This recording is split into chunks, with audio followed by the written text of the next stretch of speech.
Football is back. Oh my gosh. And let me tell you what, I'm exhausted. I am not in fan shape.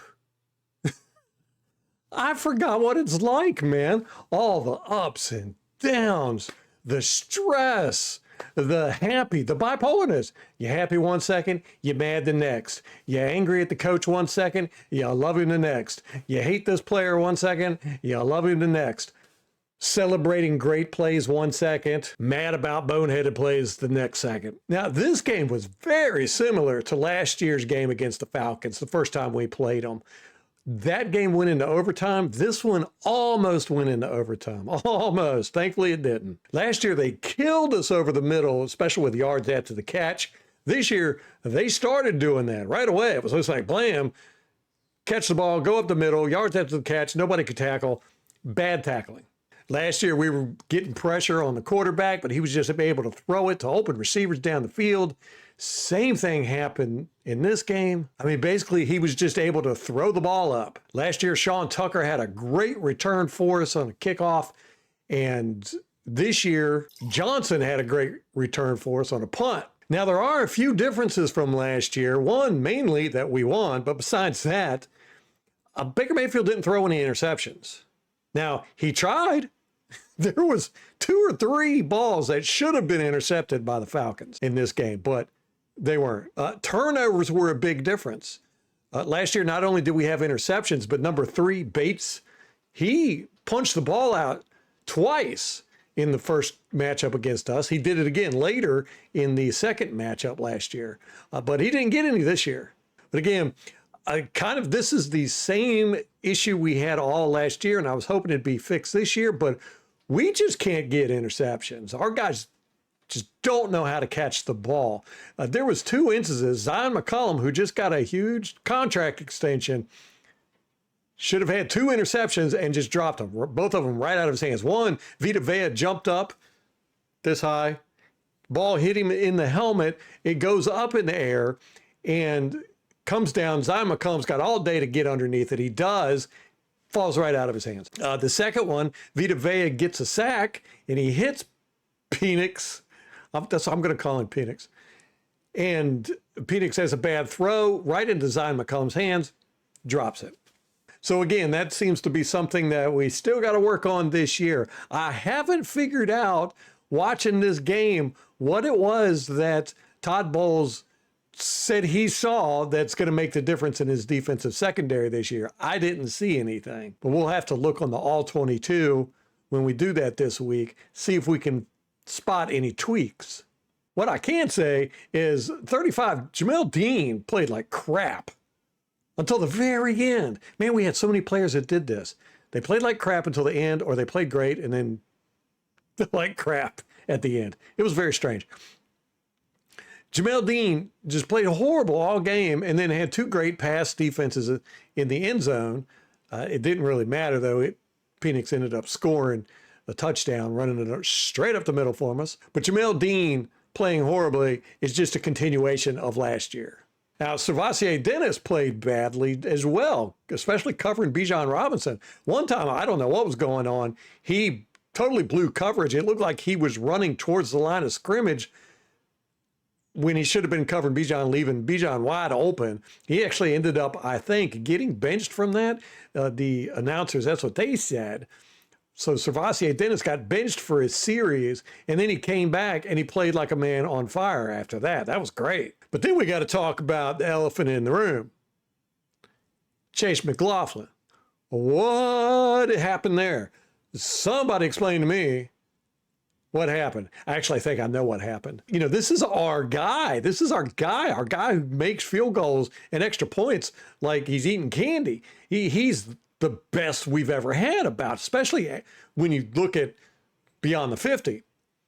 But anyhow, he misses a field goal and an extra point, a kind of crucial extra point too. If he would have made that extra point, then they would have had to score a touchdown. They couldn't have just gone down the field and scored a field goal, which they missed. But it's very unusual for McLaughlin to miss kicks and field goals. So what happened there? Well, if you're not aware, there's a new rule this year with the K ball. The K ball is the kicker's ball. The NFL designates two types of balls for field play. One is the normal balls, kind of referred to as the quarterback ball, and then the other one is called the K ball, and it's used specifically for kickers.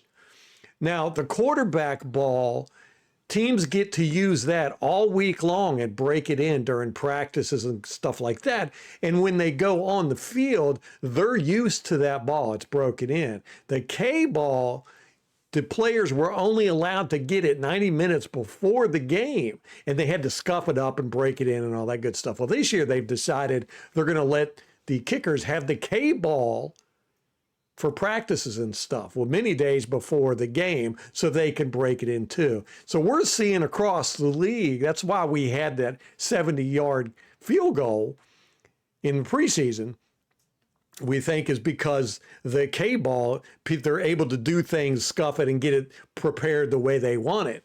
But this is all new, and we've seen a lot of missed kicks today. As a matter of fact, as I was getting ready to do this, I watched Houston miss a kick. We're going to have a lot of field goal misses and extra point misses until these guys can figure out what they need to do to get these balls prepared. So I think the new K ball rule helped and hurt us today because McLaughlin did miss a field goal and an extra point, but then Younghoe Koo ended up missing the game-tying field goal at the end, which gave us the game. And I think all of that was due to the new K-ball rules. So who gets the game ball? I'm only going to give it to one person. Normally I'll do an offense and a defensive game ball. I'm just going to give it to one person, and it's Emeka Egbuka. Why not? You know, I talked crap about him before the season, and I didn't put out the video because after watching that preseason game, I was like, you know, he might be a little bit better than I thought. But the announcers did point out that Grizzard said how great his character was and never mentioned anything about his ability. And that's something that happened ever since we drafted him. They never talk about his ability. They talk about his character. But I got him in my fantasy football league because I got confidence the guy's going to rack up some scores and some catches, and he did. 2 touchdowns. You can't beat that for a rookie coming out party. So Emeka Egbuka, you get the game ball. Now, a number of things I want to point out. This is just kind of side stuff, but Fox has a transparent score bug on the screen, and I absolutely love it. This is the first time they broke it out, and it looks great. If you're not sure what the score bug is, it's the little thing down at the bottom that shows the score and the time and the downs and distance and quarter and all that good stuff. That's called a score bug. Fox has it's transparent now, and everything's blocky looking. I think it looks great. I love it. Molly agrees. She loves it too. Now, the Atlanta Falcons went down and scored right away on their first series. I think it was 2 or 3 plays. Boom, scored. And the announcer said that that's the first time they scored on their opening drive since 2012 with Julio Jones and Matt Ryan. Now, I don't know if that's true or not. I haven't looked it up, but if so, wow. Wow. And speaking of Todd Bowles doing things a little bit different this year that he noticed, Levante David has still got the green dot.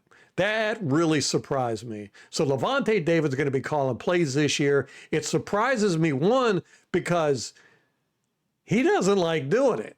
He said as much. And 2, I don't like it. I don't think he plays as well when he has to get everybody else, when he has to focus on everybody else.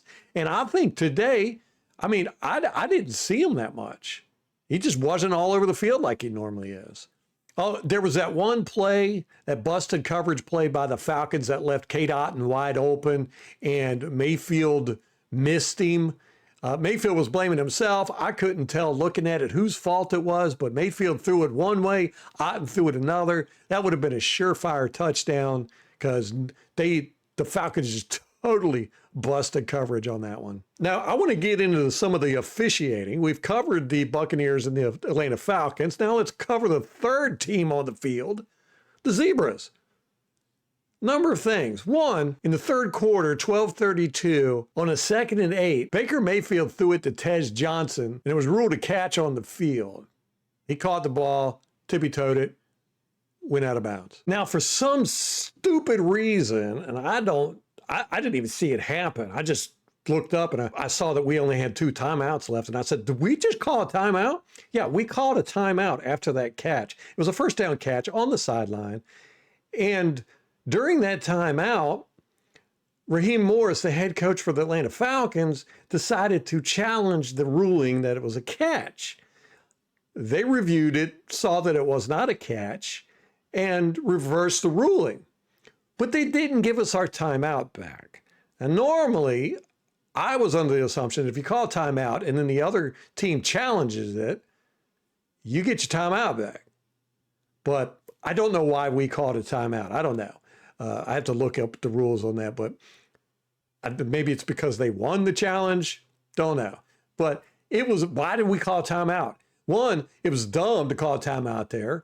You don't use your timeouts that early in the second half. And two, it gave them time to review the play, decide to challenge it, and then challenge it.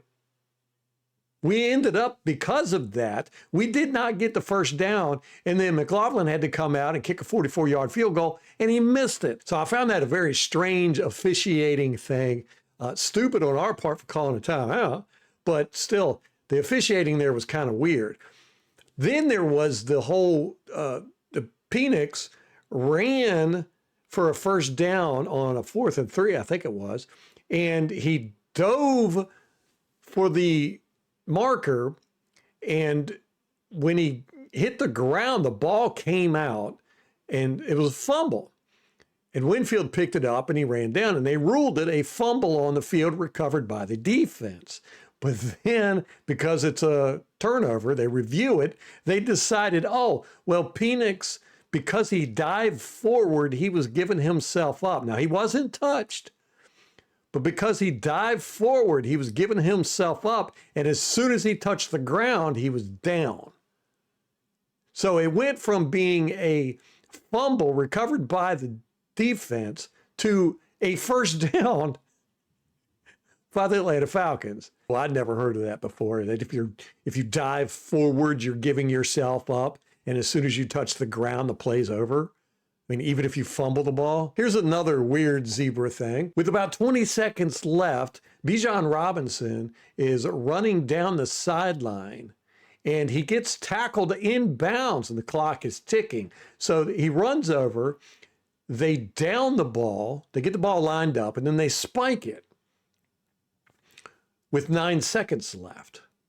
Well, then the officials review the play, not the spike, the play before, and see that he had stepped out of bounds. Therefore, they're going to bring the ball back where he stepped out of bounds, but they also gave him time back on the clock because he stepped out of bounds. So it went from 9 seconds to 21 seconds. I didn't think you could do that. I thought once the ball was spiked, you couldn't reverse the play. I mean, I think I've seen them do that before somewhere, but I just found that very strange. And I guess because it was in the 2-minute warning that it was a booth review or New York or whatever the new rules are, I don't know. But it's just weird officiating. So this was a crazy game. And I got to say, I enjoyed it for the most part. I really enjoyed the fact that we won. That was my favorite part of the whole game. But I will say this, these two teams play each other close and tough. And it really comes down to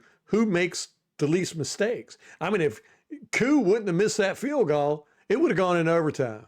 And then if it would have gone in overtime, it might have happened like last year where they just went down the field and scored a touchdown on us right away. So these two teams have really got to play each other very conservatively, I would think, and don't make mistakes. All right, so besides the fact that we won today, here's the other good news. Everybody in our division lost.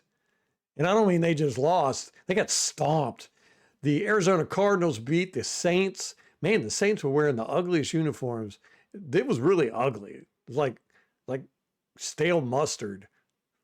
They called it gold, but it didn't look gold to me. And then the Carolina Panthers just got beat up by the Jacksonville Jaguars. And Bryce Young and Dave Canales were on the sidelines having words with each other, and they were not very happy.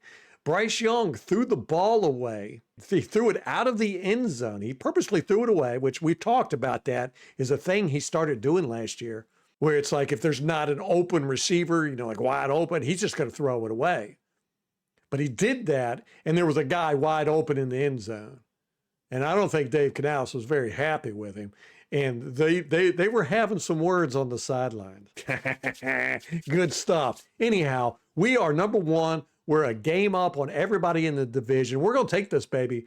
5 division titles in a row. Can't beat us. We are the Bucks. So with that being said, go Bucks.